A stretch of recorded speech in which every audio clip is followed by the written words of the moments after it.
जी, ये राज ठाकरे का जो प्रकरण है तो बुलबुला समझिए, ये बरसाती मेढक हैं। जब ये लगता है कि इनको हमें कहीं स्पेस है तो बोलने लगते हैं। उनको बहुत ज़्यादा फुटेज देने की ज़रूरत नहीं है। लेकिन मूल सवाल जो आपने हेडिंग रखी है आज के विमर्श की कि मोदी सरकार पर चौतरफा वार। देखिए, मोदी जी जो आज कर रहे हैं, वो सुनियोजित, कोई अचानक नहीं हो रहा है, कोई अराजक तरीके से नहीं हो रहा है, ये बड़ा सिस्टमेटिक तरीके से हो रहा है। और इसको इस तरह से देखिए कि जब देश आज़ाद हुआ तो गांधी जी की हत्या जिस वजह से हुई, फिर उसके बाद एक जो है हिंदू राष्ट्र बनाने को लेकर के या तिरंगे को लेकर के जो कैंपेन चलाया आरएसएस ने, फिर जो है जिस तरह से विरोध हुआ राहुल गांधी का, राहुल गांधी को कंप्लीटली एक जो है मंदबुद्धि साबित करने की जो कोशिश हुई, ये सबको अगर एक साथ जोड़िए तो कई सारी चीजें स्पष्ट हो जाती हैं कि जो देश को जिस तरह से आजादी के बाद गढ़ा गया राजनीतिक परिदृश्य को या संवैधानिक परिदृश्य को या सामाजिक परिदृश्य को, संघ ने उसको कभी एक्सेप्ट नहीं किया।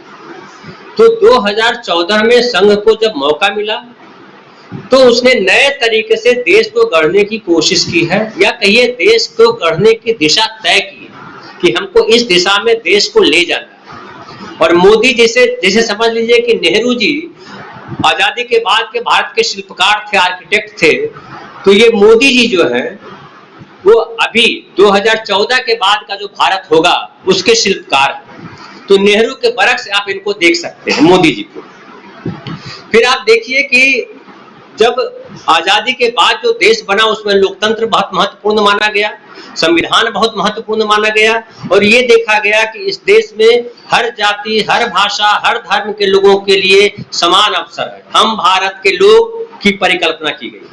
लेकिन मोदी जी जब आए तो इन्होंने क्या कहा? इन्होंने कहा कि मुसलमान जो है इस प्रक्रिया से बाहर रहे, और इस पूरी प्रक्रिया में इन्होंने कोशिश की। अब तो स्पष्ट दिख रहा है कि जिस तरह से मुसलमानों के खिलाफ, एक धर्म विशेष के खिलाफ जिस तरह से इन्होंने अभियान चलाया पिछले 8 सालों में, जो देख रहे हैं, हालांकि ये अभियान अडवाणी जी के साथ शुरू हो गया था, लेकिन सरकार उसमें साथ नहीं थी। सरकार जिस तरह से इस अभियान में साथ है उसमें स्पष्ट है कि ये हिंदू राष्ट्र का जो इनका जो पुराना सपना है उसको पूरा करने की दिशा में बढ़ रहे हैं और वही करना चाहते हैं। फिर हिंदू राष्ट्र बनाने के लिए जरूरी है कि जो संविधान है उसको ठप कर दिया जाए। संविधान में क्या प्रावधान है? संविधान में प्रावधान है कि ये जनता का देश है, आम आदमी का देश है, जनता का, जनता के लिए और जनता के द्वारा देश है। लेकिन उसको क्या किया जा रहा है? उसको किया जा रहा है कि जनता का देश तो नहीं है, ये हिंदुओं का देश है। उसके बाद क्या कहा जा रहा है कि इसमें जो है जो हिंदू है वही सर्वोपरि है और उनके हिसाब से देश चलेगा। अब उसमें और ऐड कीजिए कि हिंदू के हिसाब से देश कैसे चलेगा, तो मनुस्मृति को लागू करने की व्यवस्था कायम की जा रही है। उसके लिए आप देखिए कि गोलवलकर साहब ने जो नीति तैयार की थी कि देश में निजीकरण होना चाहिए, पूंजीपतियों, 1-2 पूंजीपतियों के हाथ में देश की पूरी आर्थिक सत्ता होनी चाहिए, वो वही उसी दिशा में चले जा रहे हैं। और महंगाई का जो लेवल बढ़ाया गया है वो इसलिए बढ़ाया गया है कि अमीर और अमीर हो जाए, गरीब और गरीब हो जाए, और खाई इतनी गहरी हो जाए कि अमीरों को आप आराम से जो है सोने का बिछौना दे सके और उनके बदले में कमीशन ले सके, जो पिछले 8 वर्षों में देख रहे हैं। और 5000 करोड़ जो घोषित तौर पे इनकी जो बीजेपी की संपत्ति है वो उसी का नतीजा है। ये कोयले की जो कमी की जा रही है या कोयले का जो ड्रामा रचा जा रहा है वो उसकी 2 वजह बताई जा रही है। आप सब जगह देखिए, अखबारों में, मीडिया में चर्चा आ रही है कि एक तो बिजली की कीमतों को बढ़ाया जाना है, दूसरी बात जो आपने पहले जिक्र किया राहुल जी ने कि अडानी जी को किस तरह से कोयले में हिस्सेदारी दी जा रही है, दी गई है, नीलामी की गई है, जो भी किया गया है, तो निजीकरण को बढ़ावा देना जो है इनका सर्वोपरि मकसद है, सबसे ऊपर निजीकरण का बढ़ावा देना है।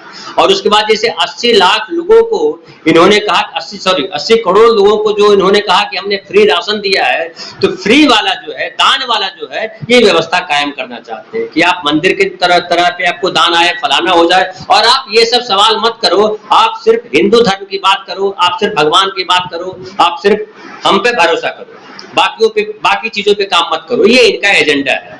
और अब जो है ये युद्ध के तौर पे ले रहे हैं, इसको आप शासन के तौर पे मत लीजिए। मोदी जी शासन करने नहीं आए हैं, देश को बेहतर व्यवस्था देने नहीं आए हैं, मोदी जी इसलिए आए हैं कि जो पिछले 40-50 वर्षों में कांग्रेस के द्वारा स्थापित की गई चीजें हैं, या कहें कि गांधी नेहरू के द्वारा जो स्थापित की गई चीजें हैं, उसको खत्म कर देना है। अब और एक चालाकी इनकी देखिए कि गांधी नेहरू पे तो सीधा हमला करते हैं, अंबेडकर पे कुछ नहीं बोलते, लेकिन जो संविधान है, संविधान तो अंबेडकर का उसमें बहुत बड़ा श्रेय है संविधान को बनाने में, तो अंबेडकर की तो तारीफ करते हैं, लेकिन अंबेडकर ने सबसे ज्यादा हिंदुओं को गाली दी। अंबेडकर ने सबसे ज्यादा जो है कहा कि जो है इस देश में जो है बहुत अन्याय हुआ है दलितों के साथ, वो हिंदू समाज ने अन्याय किया है, उसको खत्म किया जाना चाहिए, हिंदू कोड बिल लाया गया। तो ये सारा जो है अंबेडकर ने जो लिखा उसका सीधे सीधे तौर पे विरोध करते हैं, लेकिन अंबेडकर का विरोध इसलिए नहीं कर पाते हैं, ये उनकी जय जयकार इसलिए करते हैं कि अंबेडकर जो है एक खास वर्ग को रिप्रेजेंट कर रहे हैं, उसको एक खास वर्ग ने अपना नेता मान लिया है। गांधी नेहरू के साथ ऐसी बात नहीं है। हम देखिए कि हम सब जातिवाद से बड़े गहरे तौर पे जुड़े हुए हैं, और ये बीजेपी जातिवाद को और उकसा रही है और भड़का रही है। और उस जातिवाद के खेमे में अगर देखते हैं तो मुसलमान भी एक फ्रेम में फिट हो जाता है, और एक फ्रेम में दलित भी फिट हो जाते हैं। तो दलित के साथ इनका जो है, अभी चूंकि मुसलमानों से लड़ना है शुरुआती तौर पे, इसलिए दलित के साथ झगड़ा नहीं करना चाहते, लेकिन होता क्या है, दलितों के साथ भी वैसे ही मारपीट हो रही है, दलितों की अधिकार को लेकर के वैसे ही कुचला जा रहा है। अगर समझिए निजीकरण हो जाएगा, उसका सबसे बड़ा शिकार कौन होगा? उसका सबसे बड़ा शिकार इस देश का दलित समाज होगा, आदिवासी समाज होगा। अब दुर्भाग्य की बात है या कहिए विडंबना है कि जो दलित लीडर्स है, लीडरशिप है, वो इस बात को नहीं समझ पा रही है, या समझ करके भी अनजान इसलिए है कि उसका अपना व्यक्तिगत हित जो है जुड़ा हुआ है बीजेपी के साथ या मोदी जी के साथ। अब एक और जो बात है, जो चौतरफा वार, और जो आपने कहा कि दो धड़ा खड़ा हो गया है, एक तरफ जो है 100 नौकरशाह आके कहते हैं कि मोदी जी आप गलत काम कर रहे हो, दूसरी तरफ 150 खड़े कर दिए जाते हैं कि मोदी जी एकदम सही कर रहे हैं। वो किसान आंदोलन के समय भी आपने देखा क्या किया गया। तो एक बड़ा वर्ग इस देश में है, जो एक तो वर्ग है जो गांव से जुड़ा हुआ है, गरीबी से जुड़ा हुआ है, संघर्ष करके ऊपर आया है, और एक वर्ग है जो एलीट वर्ग है, जो सवर्ण वर्ग है, उनको प्रिविलेज है। कांग्रेस के रिजीम में भी भले घोषित तौर पे प्रिविलेज नहीं था, लेकिन अघोषित तौर पे सवर्णों ने प्रिविलेज लिया। जो जब आते हैं, जब आप देखिए सब विरोध क्यों करते हैं, जब विरोध की बात आती है तो ज्यादातर सवर्णवादी लोग जो हैं क्यों आरक्षण के विरोध में खड़े हो जाते हैं, क्यों दलितों के पक्ष में खड़े नहीं होते, क्यों निजीकरण के पक्ष में खड़े हो जाते हैं।